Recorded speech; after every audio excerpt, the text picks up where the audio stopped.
Today I want to take you through the Phrygian alphabet, what it is, where it came from, what its story can tell us about how alphabets spread, are adopted, and eventually abandoned. So a brief roadmap. Section 1 introduces Phrygia, the territory, history, and sources. Section 2 covers the Phrygian language and its place in the Indo-European family. Section 3 about the alphabet itself, so the signs, the old, new distinction, and some disputed values. 4 ask where the Phrygian alphabet came from, then where the alphabet as technology came from. And last, section 5 puts the Phrygian script transition into comparative perspective. So let us begin with Phrygia itself. Phrygia is the modern name for a large territory in central Anatolia, bounded roughly by Lydia to the west and Bithynia to the north. Its community is known to us primarily through archaeology and written inscriptions. The key sites, as you can see here, are Gordion, Midas City, Yazidikaya, Daskyleion, Kerkenestak, and Dorileion, which is the only site attesting both Old and New Phrygian. The Phrygians were not originally Anatolian. Herodotus placed their homeland in Macedonia, where they were called Briges before migrating to Anatolia. Homer mentions them as Trojan allies, suggesting a late Bronze Age arrival.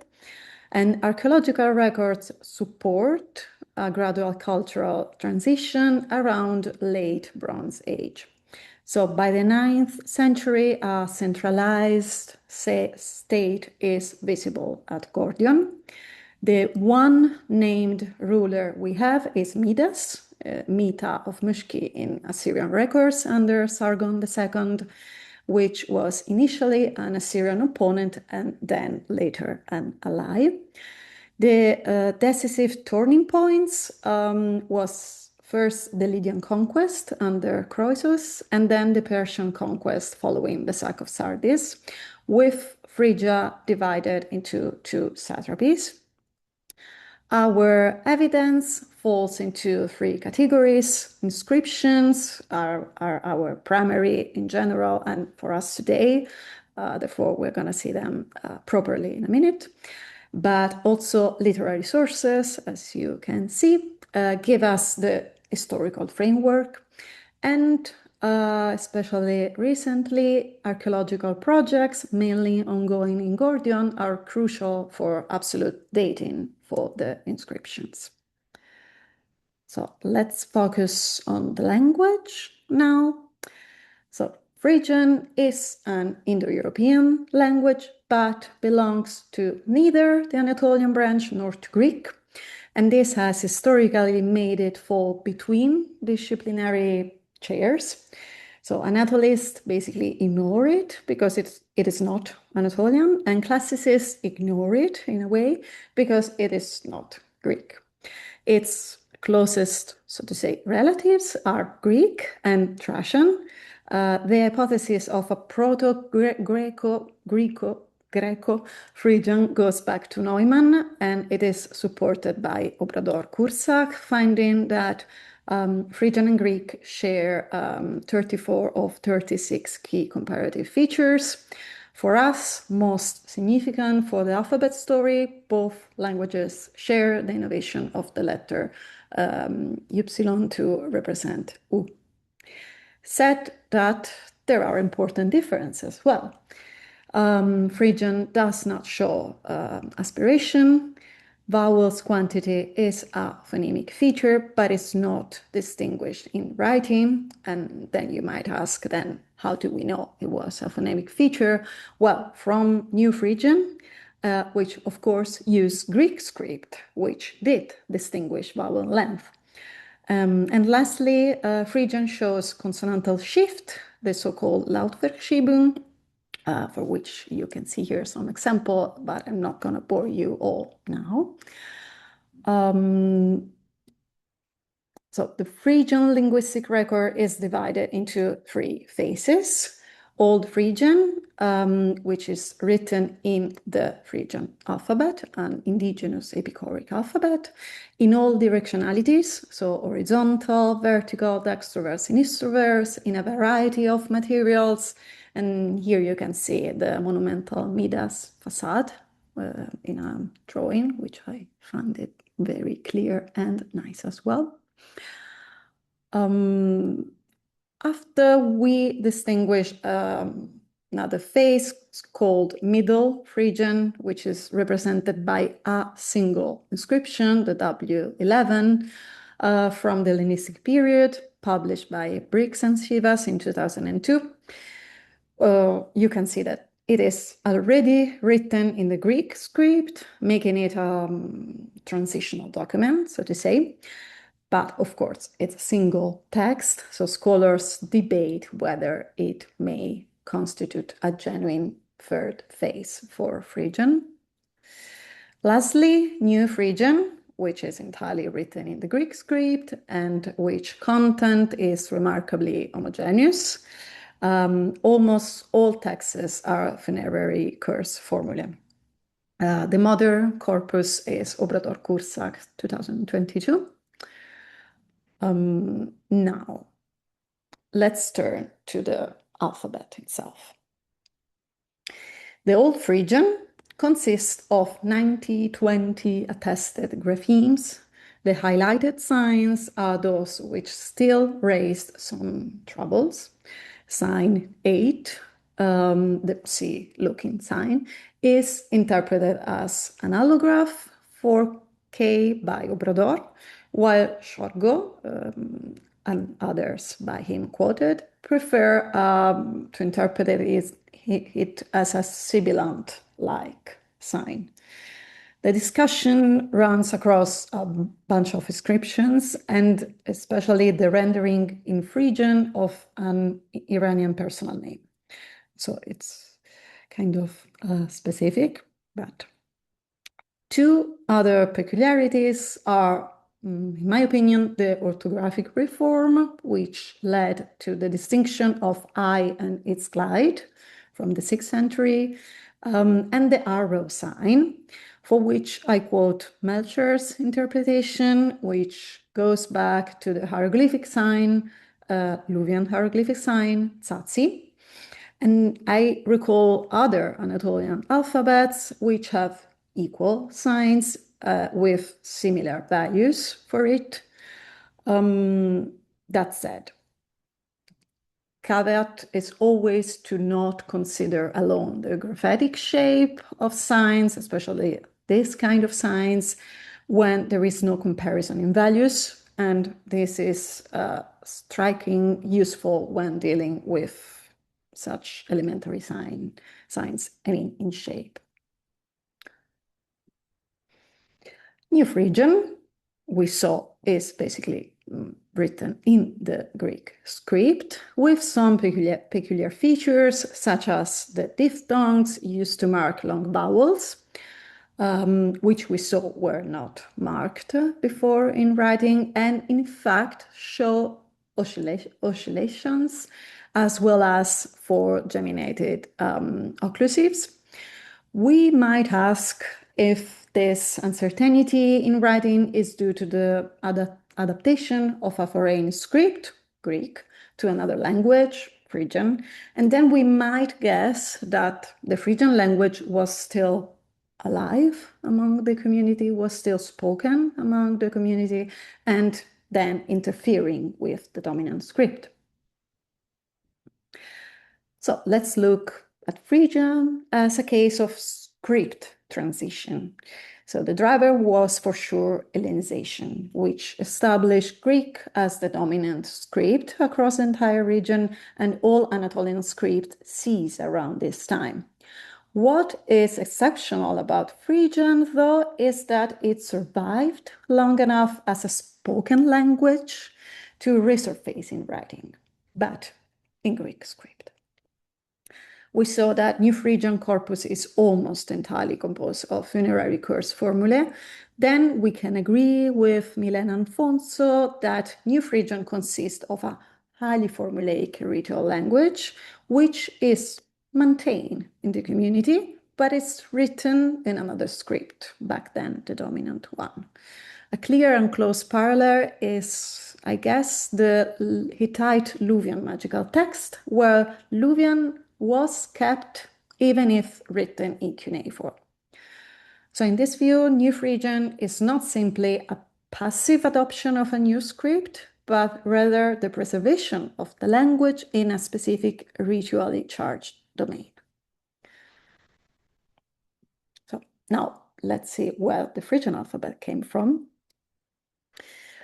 The traditional view held that Phrygian alphabet was derived from an archaic Greek alphabet. This view is now generally rejected, mainly based on both chronology and geographical reasons.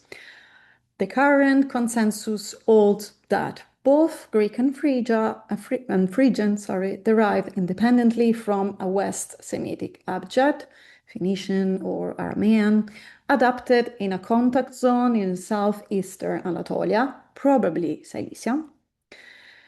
This reconstructure, developed first by Sass and Briggs and others, explains indeed why Greek and Phrygian share a core letter inventory, including the shared innovation of Y for U.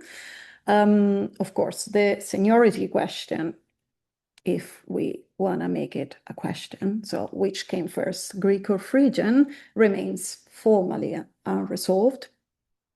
The other current under discussion hypothesis concerns Phrygian's relationship to Lydian. We saw before the arrow sign, and several scholars have argued that Phrygian may be the source for the Lydian alphabet, on the base, among others, of the shared aerography. Today we know that the earliest alphabetic writing comes from two sites in Egypt and in the Sinai. These inscriptions are very short and many remain undeciphered as far as I know. The language they encode appears to be a Northwest Semitic dialect, and the people who made them were Semitic-speaking workers employed at the Egyptian-administered mining sites, therefore definitely not professional scribes.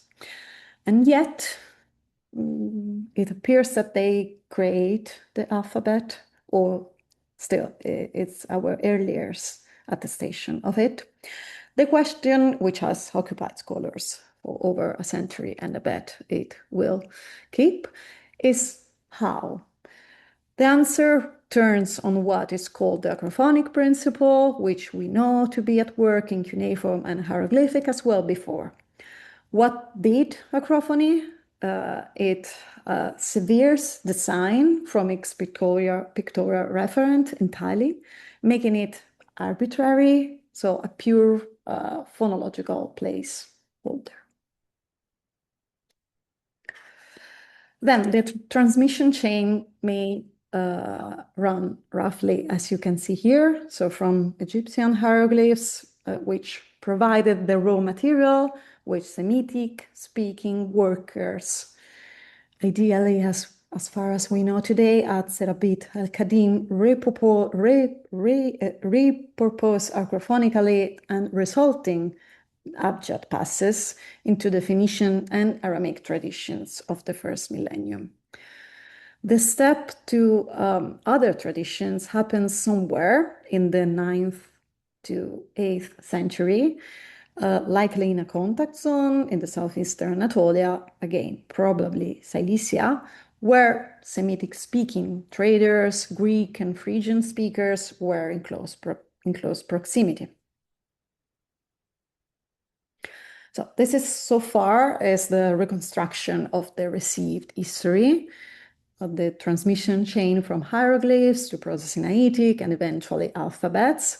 And this describes the graphemic transmission, the shapes transmission, namely the signs, forms, but do not address, again, how it was transmitted, except for acrophony. In other words, if this is the transmission, why then same signs have differing values? The variations we struggle with through alphabets in Anatolia and in Greek ones as well are not failures or exceptions, but are structurally predicted by the nature of the encoding, of the alphabetic encoding itself.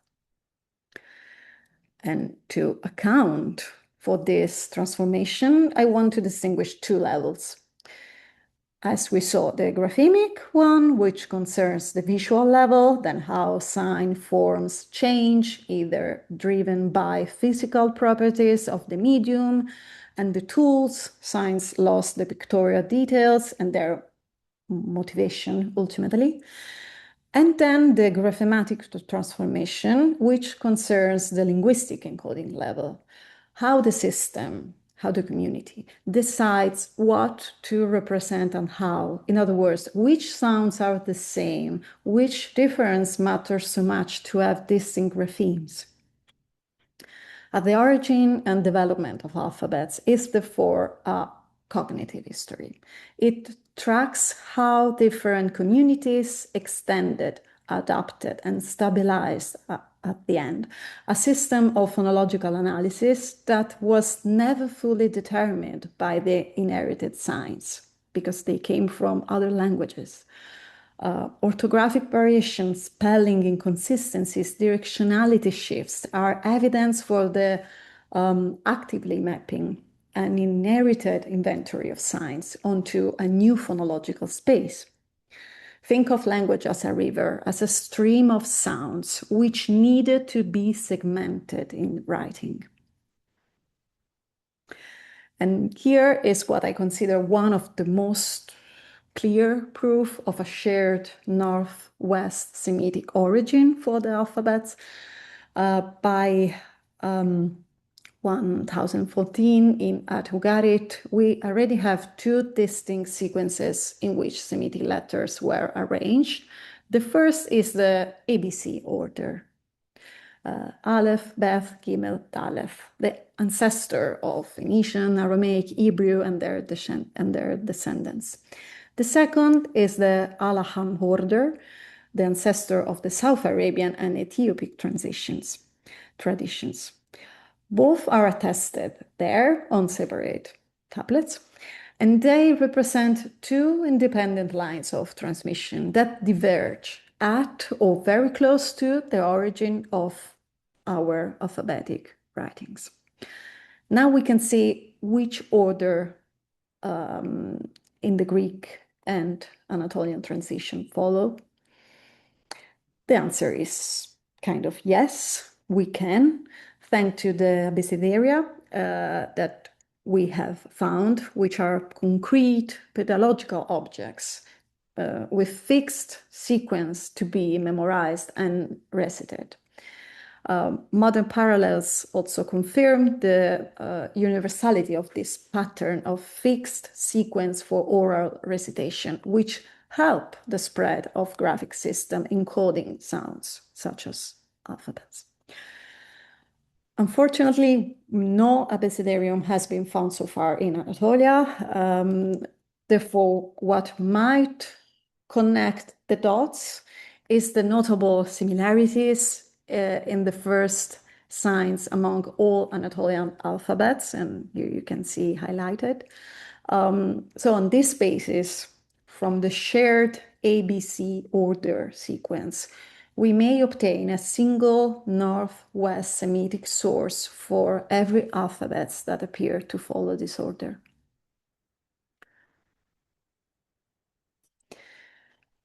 The abecedaria, an ancient testimony, tells us that the alphabet was taught as a fixed sequence. That is, this teaching produced a specific and cognitive capacity.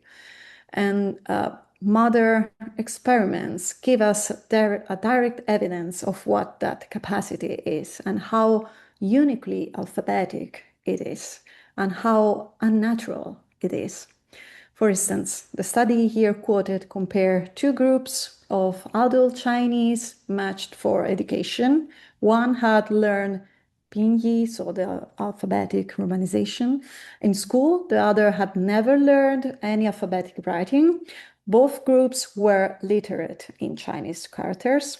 So the task was phonemic segmentation. So add or delete a single initial consonant from a spoken syllable. As you can see here, the gap was near total. What's the implication of this kind of experiments for the history of writing? Is that phonemic segmentation, that is the division of language stream, river, or more precisely, the ability to conceive a word as a sequence of discrete units. It's not a natural skill. It does not develop spontaneously. It is a cognitive skill that alphabetic instruction both requires and produces. And now I beg your patience for coming back and forth through sources, modern and ancient, but I believe that what ancient sources show us is again remarkably consistent. So both Dionysius and Plato describe the learning of the alphabet in terms that presuppose exactly what the cognitive experiments confirm, that the letter must be learned as a named sequence before they can function phonologically. So writing comes first, comes before reading. Reading comes last because it requires not just decoding, but recognition and integration.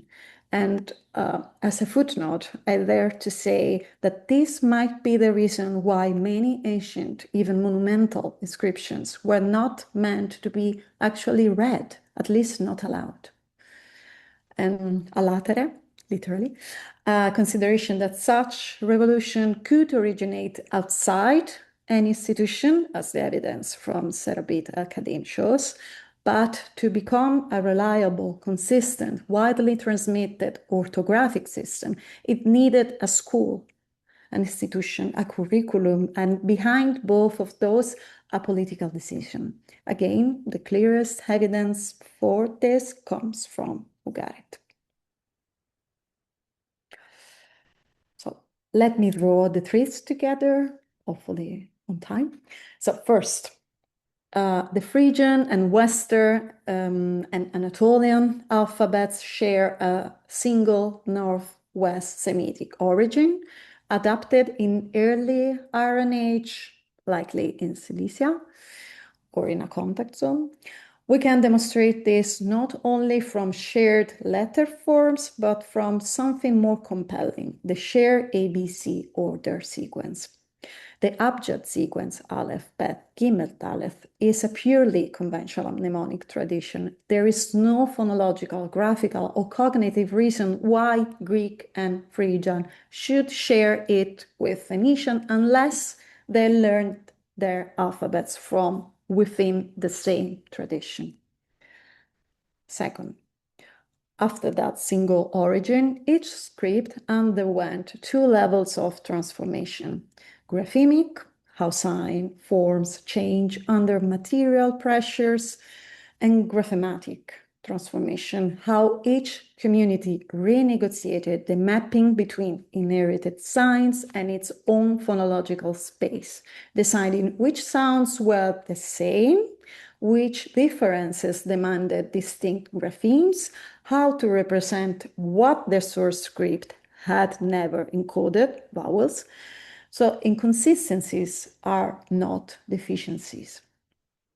And third and last, the shift to Greek script, to the Greek script, when Hellenization made it kind of inevitable, was cognitively smooth. Phrygian speakers who had learned to read and write already possessed that phonemic segmentation we saw, the capacity that alphabetic instruction both requires and produces. So the graphemic vehicle changed into the Greek one, but the cognitive framework did not. Then the transition to Greek script was not the death of the language, but again, a transition.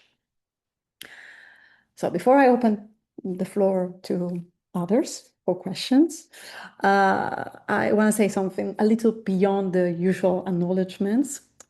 So presenting at Views, since I took the advantages more than once, has been a genuine pleasure. And I want to thank the whole team for the atmosphere you have built here.